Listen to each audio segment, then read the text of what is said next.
often what happens is we have to rely on some sort of intuitive framework when we make decisions. So I like to call that intuitive framework our environmental folklore. Okay, it's either the little voice at the back of your head, or it's that gut feeling you get when you've done the right thing.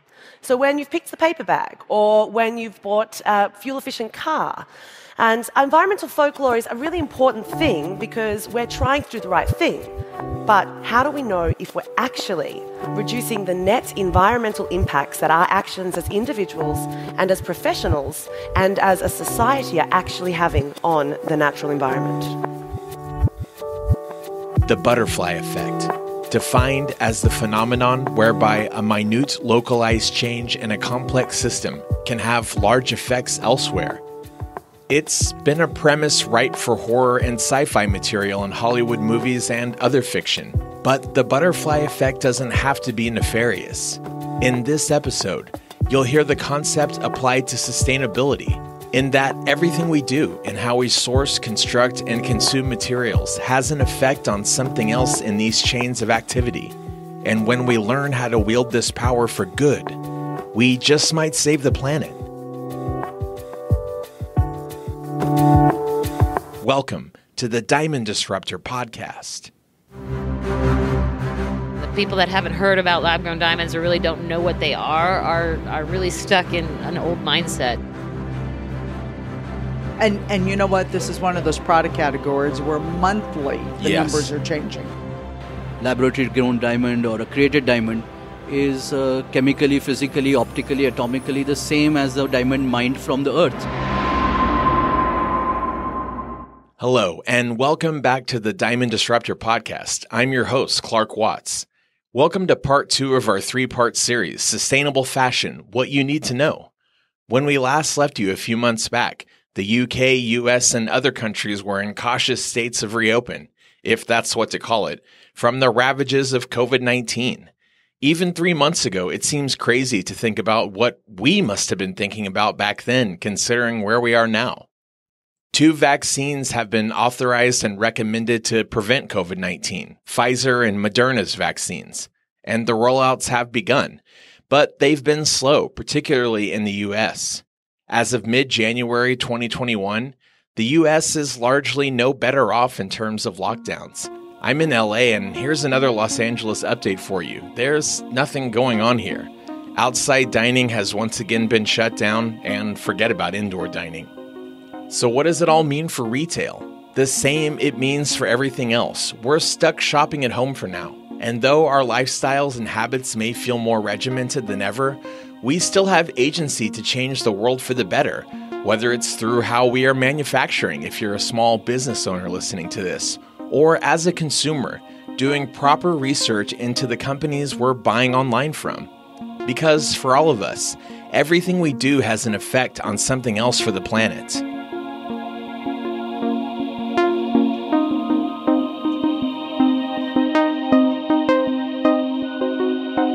So I'm Vanina. I am the host of a podcast called The Ecopreneur Show, so Eco Entrepreneur.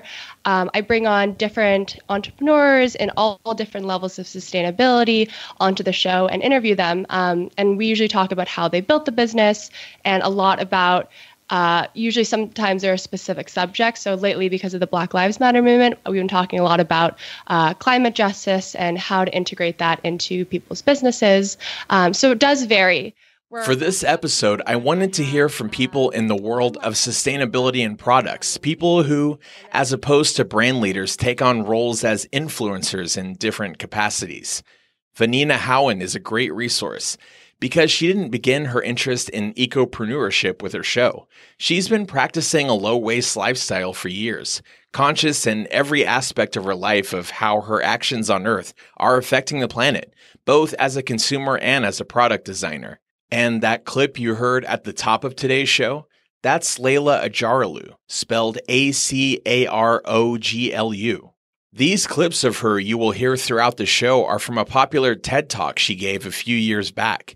You can find it on YouTube. She's a world-renowned product designer and speaker on novel ways for business leaders to implement sustainability into their practices. Throughout the show, we'll learn more about Layla and a program she founded to teach environmentally responsible practices to business people called the Unschool. Vanina Howan, who I spoke to on Zoom, is a graduate of the Unschool. You can find her podcast, The Ecopreneur Show, on all the streaming platforms. Just like Layla, Vanina began her career in sustainability promotion and influence as a product designer. I was really into sustainable fashion design. It's been my core since I started the program. And when I graduated from college, I was very fortunate. Somebody had seen my collection actually, and wanted to buy it. Buy the entire collection and have me be the sole designer for his store. It was definitely the fashion designer's dream. This is the way that I put it. So we created a collection together. We had a mentorship. And it was an amazing opportunity, but it wasn't mine. The plot thickens already. You might be wondering, as I was too, why pass up what sounds to be such a rewarding endeavor? Well, Vanina decided to go back to her roots, if you'll pardon the pun. You have no idea how hard I'm working writing this not to use words like roots, plant, paper, for fear they'll come off in a punny way. Ugh. So Vanina decided to re-explore her foundation as a sustainability advocate. I left that position not really knowing what to do, and I had picked up a book called Designing Your Life. Essentially what it means is seeing your life as a design. It's understanding that your life can go in all sorts of different directions, but which is the one that makes the most sense for you. Through her research into designing the life she wanted to live, Vanina came to the realization she wanted to host her own show. A show where, through interviewing business leaders implementing sustainable practices, she would learn more herself. And in turn, they would inform the public on the importance of supporting environmentally responsible business practices. But Vanina's lifelong mission to be an influencer in this sector started even earlier, through lessons she learned as a former action-oriented activist, and through her invaluable education in Layla Ajaralu's program, The Unschool. More on all of that in just a moment. Many of us in this time of lingering lockdown remain stuck working from home. For some, that's been a dream come true. For me, not so much. I get a lot more done having a place to go. If you're like me, having a safe, socially distanced office space to, say, produce this podcast, it's really invaluable. I make this show at Phase 2, that's TWO, in Los Angeles, California. If you're in the area and you're looking for a private office or just a community desk space to work on whatever it is you do, in a facility that's taking all the right precautions during a pandemic, I can't recommend Phase 2 enough. Check out their site, phase2space.com. That's Phase TWO and the word space.com. And follow them on Instagram at Phase2Space.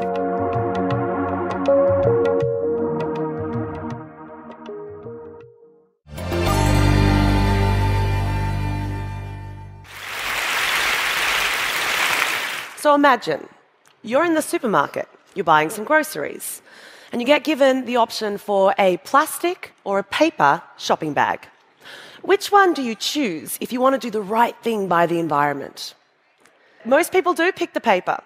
Okay, let's think of why. It's brown to start with, therefore it must be good for the environment. It's biodegradable, it's reusable, in some cases it's recyclable.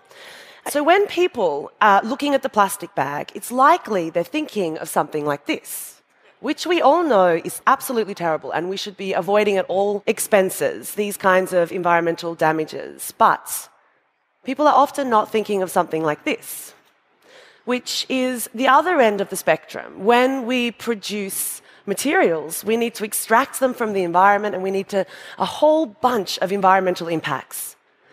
You see, what happens is when we need to make complex choices, us humans like really simple solutions, and so we often ask for simple solutions. And I work in design, I advise designers and innovators around sustainability, and everyone always says to me, "Oh, Layla, I just want the eco-materials." And I say, well, that's very complex, and we'll have to spend 4 hours talking about what exactly an eco-material means, because everything at some point comes from nature. And it's how you use the material that dictates the environmental impact. That's Layla Ajaralu again from the TED Talk on YouTube. You should look it up. It's really great. Once again, her last name is spelled Acaroglu. Layla is a key figure in the sustainability movement. Vanina and millions more around the world have learned a lot from her courses and speaking engagements. She's an award-winning designer, a UNEP champion of the earth, sociologist, and entrepreneur.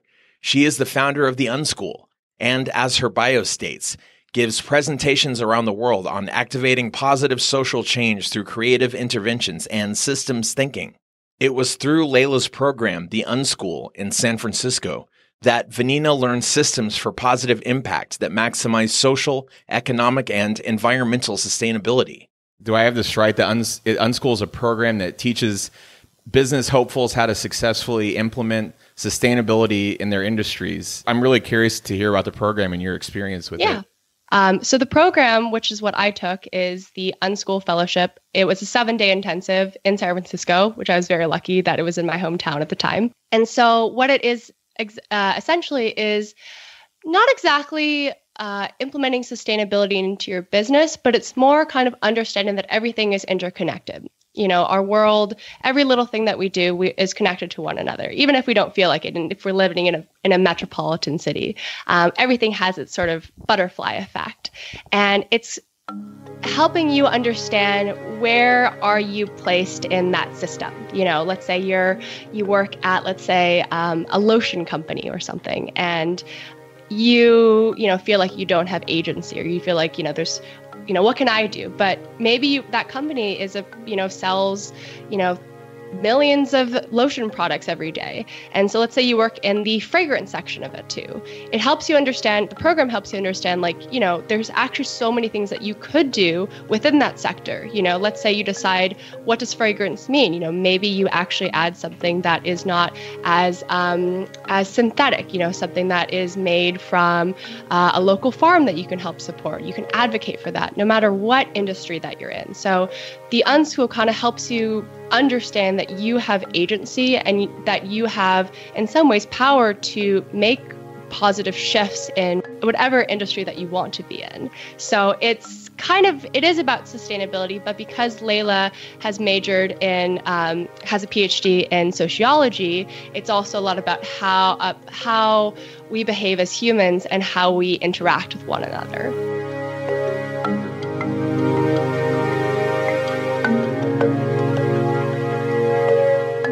There it is, that term, butterfly effect. Lark and Barry is well aware that everything we do in manufacturing has its impact on the world around us. It's why, of course, we use cultured diamonds and stones, the more sustainable gems for luxury jewelry on the planet.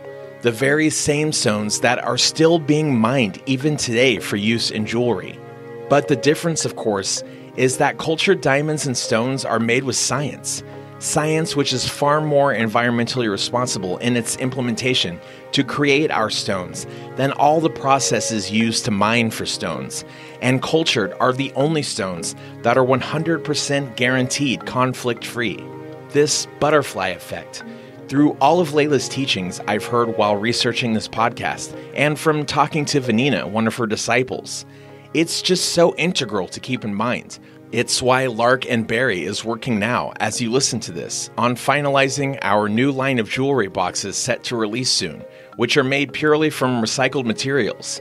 And we can't wait to get those boxes out there through our shipping method, powered by EcoCart. The full environmental impact of getting your favorite Lark and Barry products to your door is completely neutralized using EcoCart's environmentally responsible methods. But is that all enough?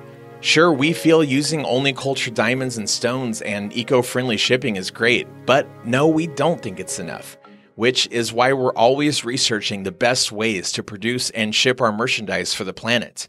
And we're always excited to hear that other companies are taking steps to do the same. And another thing I learned from listening to some of Layla's teachings, it's not always as simple when you're a manufacturer as just using green-friendly products. And we'll touch on this with Vanina as well in a moment. Things also fall on us, the consumer, as well. It's how we use products, or maybe even how we shouldn't, that play just as big a role in environmental impact as how those products are or aren't designed. Like, just listen to this clip from Layla's TED Talk. Don't forget, She's a product designer as well. And here she's using the creation of a sustainability-friendly electric teapot as an example. And I mean, if I were to work with a design firm or a designer and they were designing one of these and they wanted to do it eco, they'd ask me two things. They'd say, Layla, how do I make it technically efficient? Because obviously energy is a problem with this product. Or how do I make it green materials? How do I make the materials green in the manufacturing? Well, I'd say you're looking at the wrong problems, because the problem is with use. It's with how people use the product. 65% of Brits admit to overfilling their kettle when they only need 1 cup of tea. All of this extra water that's being boiled requires energy. And it's been calculated that in 1 day of extra energy use from boiling kettles is enough to light all of the street lights in England for a night.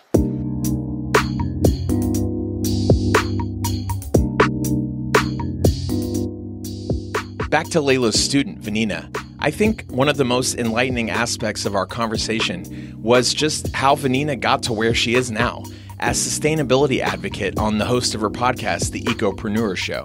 She's located in Portland, a mecca for progressive ideas about sustainability and other like-minded causes. And I wanted to know some of her impressions of messaging coming out of the type of protests that were happening in her backyard, so to speak, back in the summer. Messaging of the type I think I mentioned in the last episode where I talked with LA Relax Claire Hoppy. Interestingly to me, the protesters had other messaging that emerged besides the primary importance of eradicating unjust police violence. There were things like attack on fast fashion and factory farming. So, what does a sustainability advocate like Vanina make of this sort of in-your-face messaging? Do you already perceive a shift that you hope to maybe see or expect when we sort of come out of all this craziness? Where do you think people are going to kind of snap out of it in a new way, in a mainstream way, and be more receptive to sustainable practices? Yeah, so that's a really good question. So I am somebody that believes that change happens through positivity and not fear. I think that fear-based action causes for temporary fixes, in my opinion. And especially as somebody who has been in the environmental world since, I don't know, I was in middle school. And I've tried both. I've tried the first, I like to say, so when I was younger, I was a pretty big food activist. I had a crush on a boy when I was in middle school, as any, middle schooler does. And the boy at the time, actually, his father was Michael Pollan, who is a very big food activist. And I didn't know this at the time, but to get, brownie points, I decided to go to one of his talks. And I learned a lot about the meat industry. I learned about how, corn shouldn't be really fed to cows, but it's something that is very common that we feed because we mass produce it. And the scary things that happen in the food industry and agriculture. And so when I was young, I decided that I was going to be a very rambunctious middle schooler and went home, stormed in, went to my parents and said, we're gonna stop eating that meat. We're gonna eat grass-fed. Why are you doing this? All we're doing is organic. And of course, my parents, being the loving parents that they were, huffed and puffed and said, okay, we'll make it work. And, of course, they wanted me to eat. So parents, being good parents, decided that, they were going to help me out. However, I had emailed different farms and said, what you're doing is a horrible thing. You shouldn't do this as, an 8th grader, and saying, you shouldn't feed. Did you know that cows shouldn't be fed corn and those sort of things? And then they blocked me from the site. And long story short, we did make that transition for, I'd say, a couple months, but it didn't last long, I would say. Then the fear kind of went away, and then we went back to just our normal habits.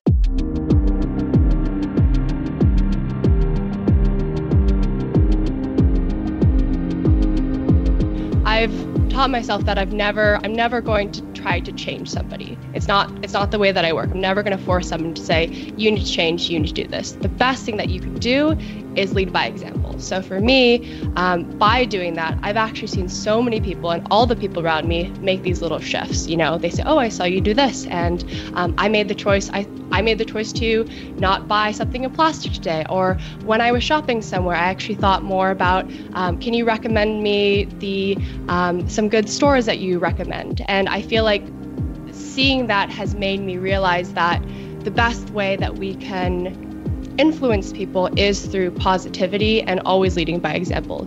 A fear-based approach is a short-term approach.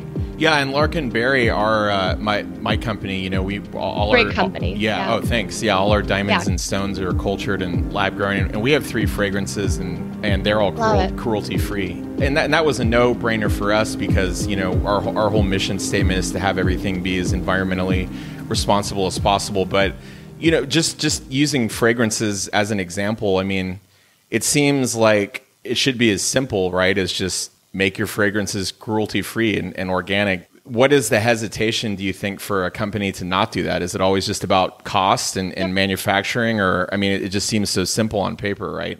Yeah, that's a great question. So in my opinion, tackling anything on environmentalism and, of course, climate change can be incredibly daunting. I think that sometimes people can feel overwhelmed, like what can I do as, a company or as a business to be able to do it? And actually, you can do a lot. Yes, you can be cruelty free, but there's also other aspects of it too. You could also be can get really, really overwhelming. As somebody who majored in design, I can understand that there's so many different components and decisions to make.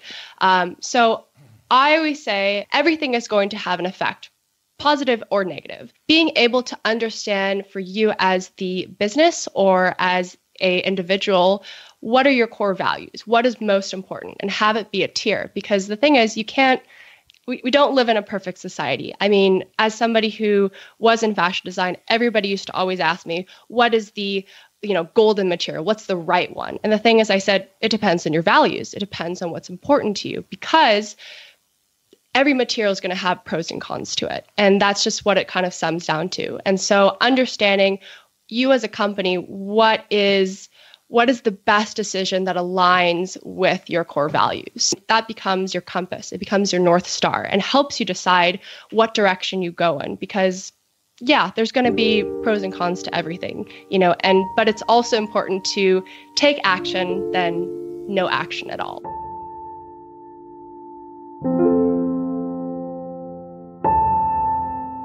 Better to take some action than no action at all. I like that. It's part of the butterfly effect, right? A lot of action, some action, no action. All of this should be considered by manufacturers of goods and by consumers like you and I, because everything we are doing and how we're doing it or not doing it is having an effect on the planet. The way I see it, you're taking a great step in listening to podcasts like this one and Vanina's, and learning and presumably knowing about Larkin Berry in the first place, who is always striving to create jewelry the best way for Earth. Don't be afraid to ask questions, take classes, listen to podcasts, read books, and again, do research on who you're buying from. We're living in a time where there's never been more companies trying to do right for the world and how they create than right now. Before we leave, I want to give a special thanks to Vanina Howan for doing the show. You can find the Ecopreneur Show on all the streaming platforms.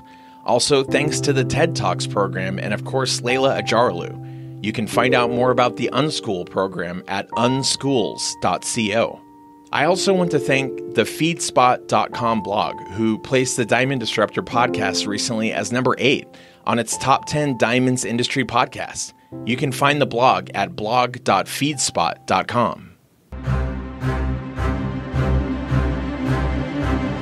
Larkin Berry wants everyone to learn more about cultured diamonds, the more environmentally responsible option in diamonds. We want everyone to know you have a choice now in buying luxury jewelry, and that there is only one choice that's truly sustainable for the future, and that's cultured jewelry.